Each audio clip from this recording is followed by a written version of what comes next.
what's happening at AGCO, the big maker of agricultural equipment and precision ag technology? Quietly over the past few months, the stock has rebounded from its April lows, and I'm wondering if it might have even more upside. When AGCO reported at the end of July, it delivered a much better than expected series of numbers. Even though it's still looking at steep year-over-year sales declines, it didn't matter. What matters is that it is beating expectations.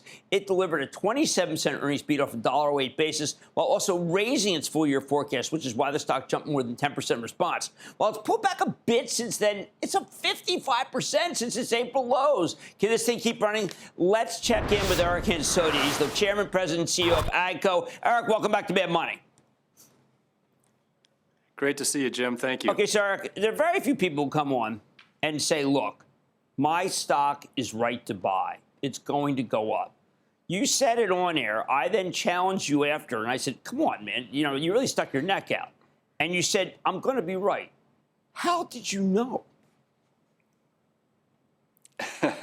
Well, a couple things. One, I've been in this industry my whole life, and so I've kind of understand the dynamics of the industry. Plus, we've had our data analytics team put together a really good model of trying to forecast the future demand. It looks at about 200 variables, assigns more weight to those variables that are better predictors. And it's showing that we're at the trough of the cycle, meaning the bottom of the cycle. And we're showing recovery starting in next year. That's the industry. Then you combine that with the fact that we've been managing our costs proactively. We've committed to $200 million coming out of our overhead. We've been managing our inventories. And then the big news is this technology business we've been building steadily over the last several years, and then made the big leap, biggest ag tech deal in the history of the industry, $2.3 billion deal last spring, and that's really starting to come online now. Plus, we've eliminated the grain and protein business, kind of a distraction, and gotten the TAFE distraction out of our way, which allows us to now do our share buybacks. All that's coming together to not only provide a lot more value to farmers, but allow us to give returns back to shareholders in the form they want. Let's focus on that precision. I mean, in your deck, you have these big, beautiful machines, and there's nobody driving them. And I presume, therefore, someone has a joystick somewhere. Maybe they can run 3 or 4 machines at once. Well, exactly. So we're in the market today with a solution in the harvesting application where the combine, that's the machine that harvests the grain, is harvesting grain, and then when it gets full, it summons the tractor.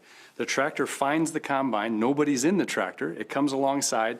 They run parallel to one another. The grain unloads from the combine into the cart behind the tractor. When the combine's empty, it releases the tractor. The tractor drives off to the side of the road where it can be unloaded. All the time without an operator in it. Now you think about the labor savings, that one's clear. But now we can also make sure that we can keep running at the maximum speed for the combine because there's no concern about running into one another. We can drive only on a few areas of the field, minimizing compaction to help the crop the next year. Lots of things like that. So you're adding not only a labor benefit, but a lot of other features. We're coming into the market with other tasks now, like tillage and other things that we'll be showing at the Farm Progress Show here in a couple weeks. I'll be there for that. So it's one after another, building on the same tech stack, adding many more features for the farmer to use in full autonomous mode. And I have to presume that, like many different professions, not a lot of people go into it. Like maybe your dad's a farmer and you don't want to be a farmer. My experience, particularly in Europe, is that there's just not a lot of people who want to farm anymore.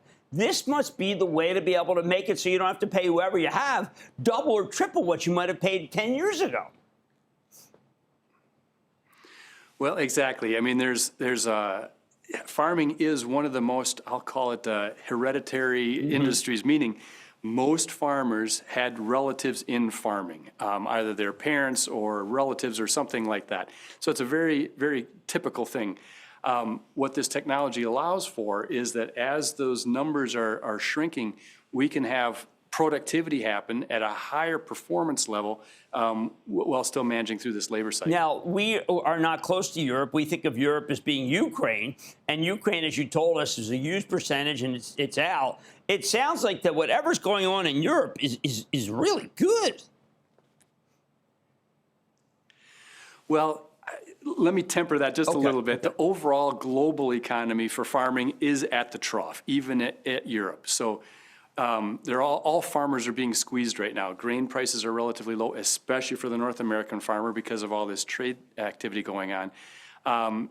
But we're at the bottom of the cycle, and the farmers are thirsty to be able to purchase more, thirsty because their fleet is getting older. They look in their machine shed and the age of the fleet is getting older.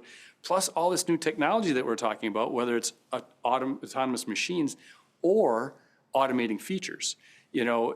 Just one feature after a time, we're automating on the machines. Those all make the farmer productive, lets them run longer into the day, and does the job better. So they're thirsty for more. We just need to come off the bottom of the business cycle. Let me ask you, when I look at what's going on in Brazil, is Brazil getting to be a better market? Because it seems like to us as being kind of a lot of different crazy things happening politically. Brazil is going to be probably the big growth opportunity going forward.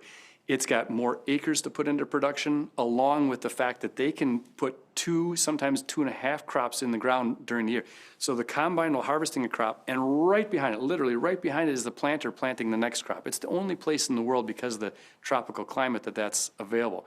So we're big bullish on Brazil, and we think that there's going to be, they're going to convert pasture land into cropland, not anything touching with the Amazon, and leveraging this multi-crop per year. Well, that sounds pretty terrific. So we're there not only with our machinery. Yeah, go ahead. Well, no, I'm just saying that what you're telling me a very positive story. And I really like that. Of course, the stock is run, but positive story. You told us that it would be a good story, and it turned out to be a good story. So I want to thank Eric Hansotia, who's the chairman, president, and CEO of AGCO. Nice call by you. Great job. Great. Thanks a lot. You. We're not done yet, All Jim. right. I don't think you are. Thank you.